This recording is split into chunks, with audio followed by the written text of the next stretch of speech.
Gavin Longhurst. I'm the Vice President of BigWorld, and we're an MMO and virtual world platform provider.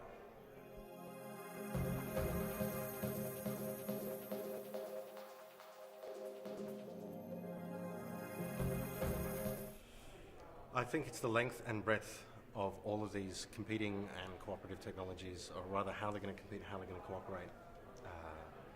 You get everything from geomapping, motion capture, GPS information, all these rich data streams and how they're going to be knitted together in the next few years. I think it's going to be the most interesting thing, how they're actually deployed.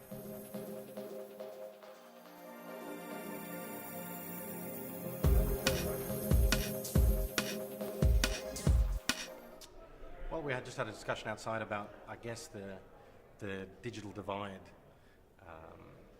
When we talk about, especially this conference, about how the metaverse affects people, are generally talking a US scene, in California. Obviously, here at somewhere like Stanford, you've got great bandwidth. You've got a very, a very open infrastructure in regards to things like wireless access and investment structures that are here and so on. But when you look outside the US into other areas in Asia and in Africa and elsewhere, one of the things that concerns me about this technology is how well or how rapidly it's going to be adopted in other spheres outside the US, so as not to leave that digital gulf between people who can or do have access to that level of technology and the multipliers that has to business, to social interactions, to the speed of the economy and all that kind of stuff. Whether or not we are out-competing ourselves in that regard, it's an interesting area to watch.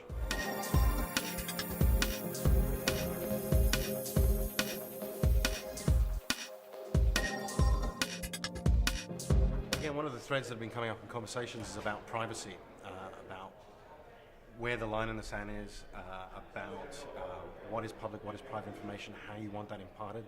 When you talk about mechanisms like Facebook or LinkedIn or any one of 100 different social interaction mechanisms, how you stratify that data, how you provide certain levels of information to one group, and how you present different levels of information to other groups. It has a lot of importance for people who don't necessarily want to present the same information to absolutely everyone they know, or absolutely everyone that everybody else knows. So holding that line between and I guess developing the technologies to rapidly discriminate and be able to tailor that information and give the person whose information it is that level of control, I think is going to become of increasing importance as we become ever more connected and wired into each other.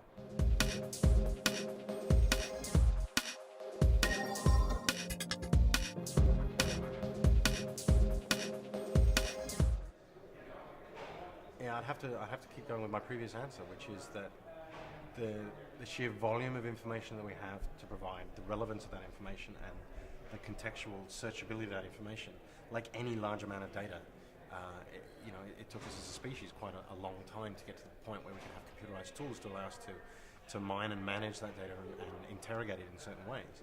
If we're dealing with an increasingly connected and increasingly wired world, you're dealing, with that old thing, information overload, but information overload on all sorts of levels, from business level, from an economic level, from how much media can I absorb at any one time, and it's not just because I'm older and I can't absorb information as well as when I was like 6 years old, but we are generating much more information. We're expecting that information to have a permanent record or a semi-permanent record, and how we catalog and index and present and manage that information, either from a personal level or a business level, is going to be one of the sort of data mining challenges. We've got a long way there with search companies like Google and other search technologies that are out there, but how we harness that context relevant information.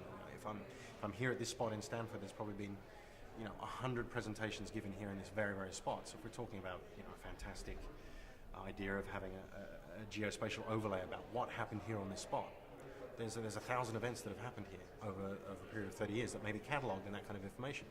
What are you looking for? You're already dealing with an enormous amount of information just for this one geospatial location, for instance.